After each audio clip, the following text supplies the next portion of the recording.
te bendiga. Quiero que vengas conmigo. Vamos a estudiar en esta noche. Vamos a tener la palabra del Señor. Así que ven conmigo a Romanos 15 del 1 al 3. Vamos a pedirle al Señor que nos hable en esta noche y que podamos entrar en su presencia a través de las Sagradas Escrituras. Amén. Romanos 15 del 1 al 3 dice: Así que los que somos fuertes debemos soportar las flaquezas de los débiles y no agradarnos a nosotros mismos. Cada uno de nosotros agrade a su prójimo en lo que es bueno para edificación, porque ni aun Cristo se agradó a sí mismo, antes bien, como está escrito, los vituperios de los que te vituperaban cayeron sobre mí. Padre, en el nombre de Jesús, venimos delante de tu presencia, Señor. Háblanos, Espíritu Santo de Dios, en esta noche. Permite, Señor, que podamos entrar en tu presencia. Padre, en el nombre de Jesús, muévete, Espíritu Santo de Dios, toca nuestras vidas. Permite, Señor, que te conozcamos más a través de la palabra y que tú, Señor, te muevas con poder. Háblanos, Señor. Háblanos, Espíritu Santo de Dios, en el nombre de Jesús. Amén. Quiero hablarte en esta noche sobre la unidad de la iglesia. Es un momento que amerita este tiempo para que más que nunca podamos cohesionarnos, estar firmes, estar unidos y no permitir ni dejar ninguna fisura ni ninguna brecha para que el enemigo pueda meterse. Él aprovecha cualquier oportunidad para hacer daño, para destruir cualquier error que podamos cometer, cualquier cosa.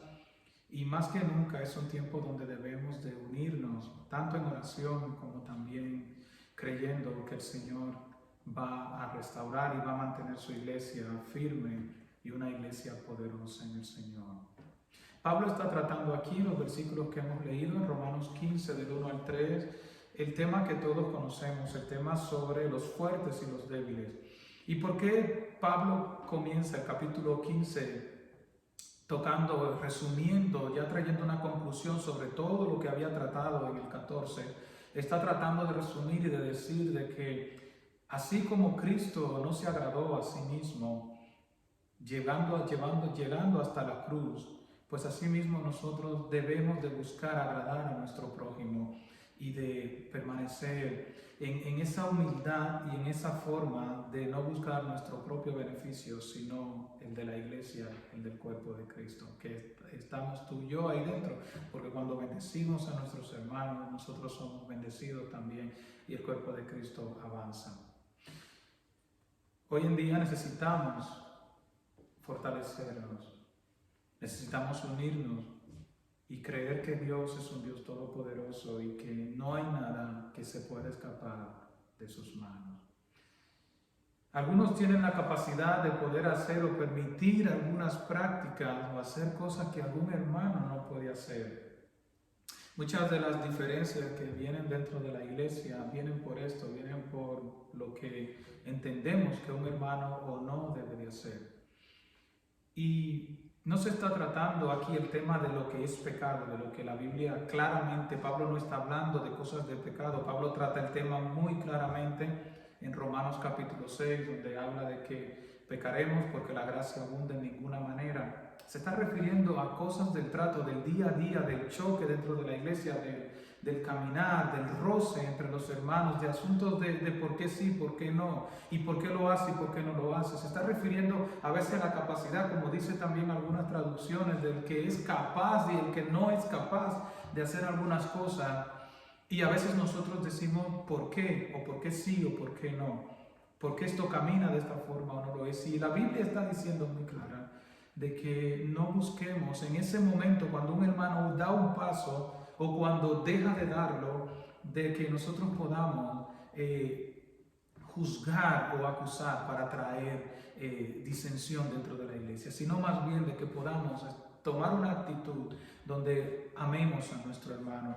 Por eso Proverbios 19:11, no tienes que buscarlo, dice que la cordura del hombre detiene su furor y su honra es pasar por alto la ofensa de alguien. Cuando a veces algo que un hermano ha hecho parece ofensivo a ti o ha dejado de hacer, la honra tuya es poder dejarla pasar por alto y dejar que el hermano pueda seguir caminando en paz. Pablo está diciendo en conclusión en los versículos 2 y 3 que debemos de agradar a nuestro prójimo para que haya unidad, para que haya tranquilidad en la iglesia, en lo que es bueno para la edificación de Cristo, ya que Cristo él mismo no se agradó a sí mismo, sino que agradó al Padre. Aún estando ahí unos días antes de ir a la cruz, decía: Padre, pasa de mí esta copa, pero que no se haga tu voluntad. Sí, que no se haga mi voluntad, sino la tuya, Señor. Una vez que el creyente tiene la capacidad de poder entender a su hermano, entonces debe de existir el proceso de reconciliación a través de su palabra. Por eso los versículos que ahora veremos es la continuación de aquella conclusión que está haciendo la palabra, de que en medio de toda esta situación donde ¿por qué hacemos? ¿Por qué no hacemos? ¿Por qué sí? ¿Por qué no? Está diciendo, debe de imperar la palabra del Señor y tiene que estar por encima también la unidad de la iglesia por la cual Cristo murió. Tiempos donde necesitamos estar más que nunca fortalecidos para que la iglesia pueda sobreponerse y pueda pasar este proceso tan difícil que hoy nos afecta. El versículo 4 de ahí, de Romanos, capítulo 15, está diciendo: porque las cosas que se escribieron antes para nuestra enseñanza se escribieron a fin de que por la paciencia y la consolación de las Escrituras tengamos tú y yo esperanza. Lo primero que está diciendo la palabra es de que tenemos que agarrarnos del ejemplo de Cristo, donde Él no se agradó a sí mismo. Y lo segundo, concluyendo este tema sobre el capaz o el que no es capaz, refiriéndose al fuerte y al débil, está diciendo también: recuerden lo que se ha escrito en la palabra de Dios. Y hoy en día nosotros tenemos pues todo lo que es la palabra, el Antiguo y el Nuevo Testamento. Pablo se estaba refiriendo al Antiguo Testamento. Y ahí no tienen que buscarlo, pero luego lo puedes ver en 1 Corintios capítulo 10. Ahí Pablo hace un recuento refiriéndose al caminar, al peregrinaje del pueblo de Israel en el desierto, diciéndole que aquellos hermanos caminaban ahí.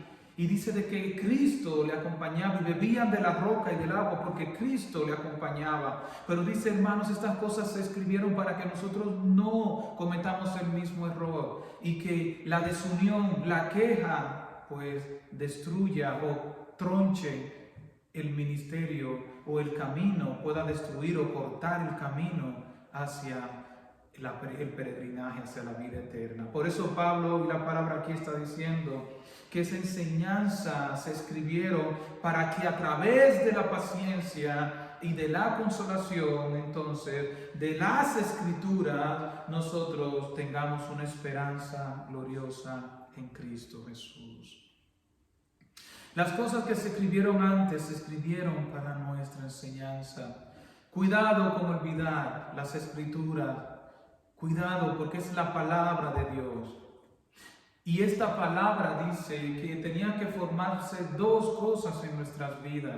La primera, paciencia, y la segunda, consolación, como dice el versículo 4. Porque las cosas que se escribieron antes para nuestra enseñanza se escribieron, a fin de que por la paciencia y la consolación de las Escrituras, entonces tengamos tú y yo esperanza en el nombre de Cristo. Quiero que vengas conmigo a Santiago 1, del 1 al 4, para que puedas ver un poco de qué se trata la paciencia en nuestras vidas. ¿De qué se trata la paciencia en nuestras vidas? Santiago 1, del 1 al 4. Si tienes tu Biblia ahí donde estás, dice así la palabra del Señor. Santiago, siervo de Dios y del Señor Jesucristo, a las 12 tribus que están en la dispersión, salud. Hermanos míos, tened por sumo gozo cuando os halléis en diversas pruebas, sabiendo que la prueba de vuestra fe produce paciencia. mas tenga la paciencia su obra completa para que seáis perfectos y cabales, sin que os falte cosa alguna. Aleluya. Sin que os falte cosa alguna. Aquí lo que la palabra de Dios nos está diciendo, primeramente, Santiago le está escribiendo a aquellos que habían sido dispersados en medio de Hechos capítulos 7 y 8 por la persecución. Pablo incluso mismo sabe a qué se está refiriendo y Santiago lo conoce porque lo vivió en carne propia. Y qué interesante de que Santiago, la palabra le está diciendo saludando a aquellos que están en tribulación. Y les está diciendo, estén tranquilos, hermanos, porque cuando se encuentran ustedes o nos encontramos en este proceso, la palabra está diciendo de que nuestra fe entonces va a producir paciencia en el Señor. Y está diciendo la palabra de Dios de que esa paciencia tendrá que hacerse perfecta y que tiene que tener su obra completa. Qué interesante de que ahí donde se encontraban dispersos las iglesias, los cristianos habían salido dejando sus hogares, viviendo en cuevas, en lugares difíciles con otras personas, en tumultos juntos. Ahí está hablando la palabra de que tenían que tener paciencia. ¿Sabes para qué? Primeramente, claro, para que la fe y esa paciencia sea perfecta, pero conviviendo y estando en esta diversidad y en este conflicto ahí entre los hermanos, había que tener paciencia para soportar al débil y al fuerte. Ahí, hermanos, contigo viviendo con otra forma, criado en otro hogar, con otra convivencia, dispersado. Y está diciendo la palabra que estén tranquilos, estén gozosos, porque nuestra fe va a producir paciencia para que seamos confortados en el Señor. Dice que para que estemos cabales en el Señor, y esa cabalidad está diciendo de que estemos con nuestros 5 sentidos ejercitados para estar pendiente a todo lo que pueda venir sobre nuestras vidas. Dice sin que nos falte cosa alguna. Y falte cosa alguna no se está refiriendo a riquezas ni a otras cosas. Se está refiriendo a la obra de Dios en tu vida y en mi vida para que sea su nombre, como dice 2 de Timoteo 3:16, donde dice que la palabra de Dios te prepara al hombre para toda buena obra, para que no te falte nada, para que no me falte nada para la obra del Señor. Esa paciencia te forma tu carácter. Y forma tu carácter para que puedas y haya unidad dentro de la iglesia y podamos soportar tanto el débil al fuerte como el fuerte también soportar al débil. Segunda de Corintios habla sobre la consolación, porque cuando Dios primero te procesa, entonces luego Él mismo te consuela. Pero esa consolación sobre tu vida tiene una intención y dice 2 de Corintios 1, 3, 4, dice, bendito sea el Dios y Padre de nuestro Señor Jesucristo, Padre de misericordias y Dios de toda consolación, el cual nos consuela en todas nuestras tribulaciones para que podamos también nosotros consolar a los que están en cualquier tribulación por medio de la consolación con que nosotros somos consolados por Dios. La unidad de la iglesia tiene que tener el hermano la capacidad de poder consolar, de poder amar, de poder llamar, de poder cuidar a aquel que se encuentra en el proceso de la paciencia cuando está metida ahí en el fuego. Luego que la paciencia se hace, según dice Romanos 15, de que primero se produzca en nosotros paciencia a través de la Escritura y luego entonces se produzca consolación. Somos procesados para que haya paciencia y cuando esa paciencia se mueve entonces en nuestras vidas, entonces somos llamados para poder consolar a otros porque hemos sido consolados por el Señor en medio de ese proceso de prueba o de fe. Toda esperanza, todo lo que sucede en nuestras vidas, esta paciencia y esta consolación, entonces dice Romanos 15:4 que es para que tengamos esperanza. Esa es una esperanza favorable y confiada. Tiene que ver con lo invisible y lo futuro. Es una esperanza que se describe. ¿Para qué? Para la espera, una feliz espera de algo. Como dice Colosenses 1:27, Cristo en nosotros, en vosotros, la esperanza de gloria. Él es el objeto de nuestra esperanza. Él es el objeto que se va a producir en nuestras vidas a través de aquella paciencia y aquella consolación que está en nuestras vidas. Tanto el débil como el fuerte, quiero decirte que recibiremos paciencia y consolación. Tanto el débil como el fuerte dentro de la iglesia recibiremos paciencia y consolación. Para que tengamos, ¿sabes qué? Un mismo fin, la esperanza en Cristo Jesús. Toda la Escritura busca sacar el provecho de transformarnos. No importa dónde te encuentres, si eres fuerte o si eres débil. La intención de la palabra de Dios es procesarnos para que tengamos una esperanza y podamos consolar al débil o al fuerte en Cristo Jesús. No sé si eres tan prudente como Esther para que cuando iba a presentarse delante del rey, preparar un banquete con toda prudencia para recibir el favor del rey. O no sé si eres como Daniel, tan arrojado y tan valiente que cuando el rey dice de que no se puede orar, tienes la capacidad de abrir tus ventanas y orar a tu Padre como lo sigues haciendo sin ningún temor. No sé si tienes la riqueza de Abraham o tienes la vida sin un duro y un céntimo que tuvo Eliseo. No sé dónde te encuentras. No sé si tienes tanta sabiduría como Salomón, que personas venían a escuchar lo que hablaba, hasta la reina de otro lugar fue a visitarle. O no sé si tienes la torpeza de Jonás, que cuando el Señor le dijo que saliera por un lugar para predicar el Evangelio, tomó en sentido contrario, en toda rebeldía, y estando en la nave dormía debajo, mientras todo arriba se estaba destruyendo. No sé si eres tan decidida o decidido como Ruth, de que dices que le acompañarás hasta el final a Noemí y de que su Dios sería tu Dios. Una decisión tan fuerte. O no sé si no tienes decisión como Sara, que cuando recibió la noticia o fe de su hijo de que iban a ser Isaac, hasta se rió.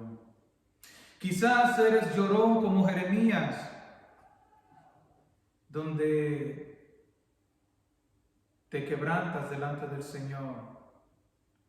O quizás tienes un temperamento tan fuerte como Ezequiel, que cuando el Señor le dijo que su esposa moriría, no podría llorarla. Quiero decirte en esta noche que a todos, donde quiera que nos encontremos, seamos débiles o fuertes, su palabra nos quiere formar a la imagen y estatura de nuestro Señor Jesucristo. Todos ellos, siendo débiles o fuertes, en algo fueron transformados para esperar una esperanza.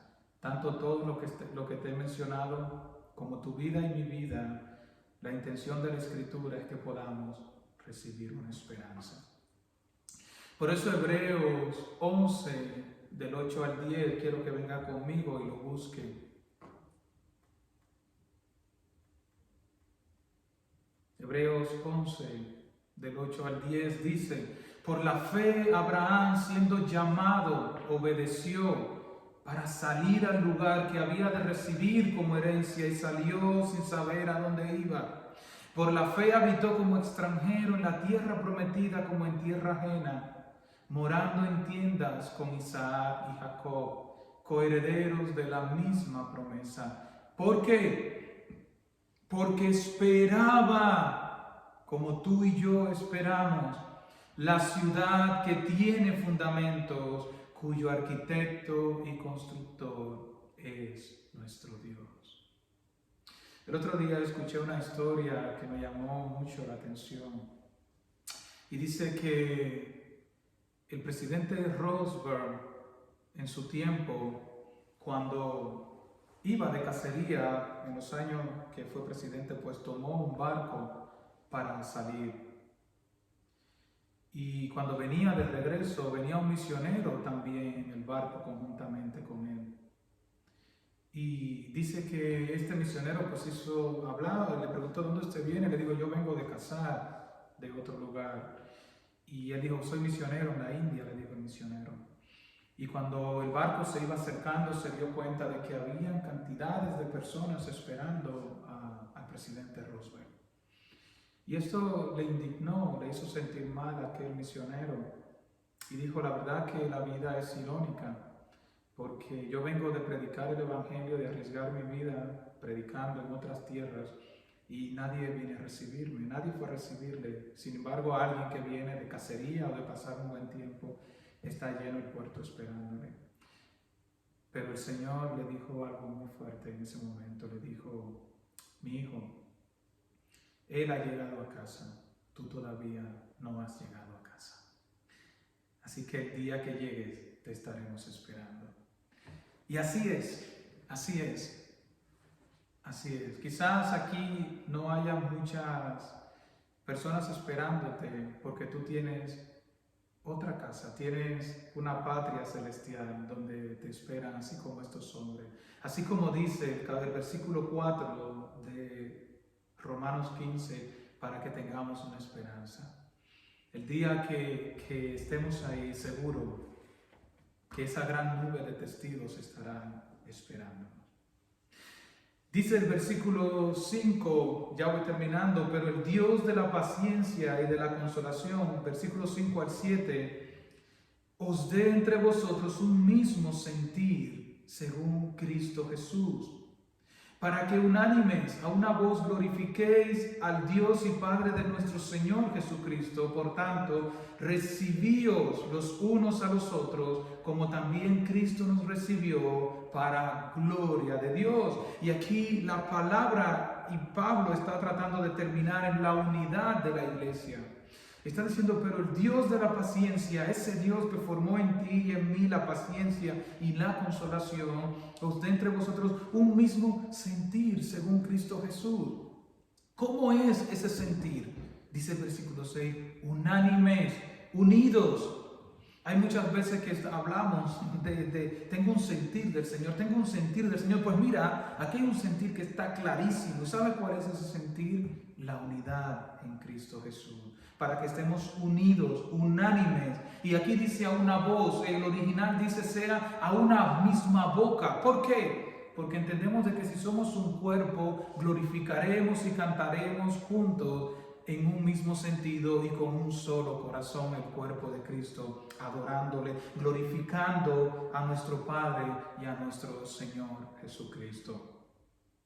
Glorifiquémosle a una sola voz. Versículo 7. Por tanto, recibíos como los unos a los otros.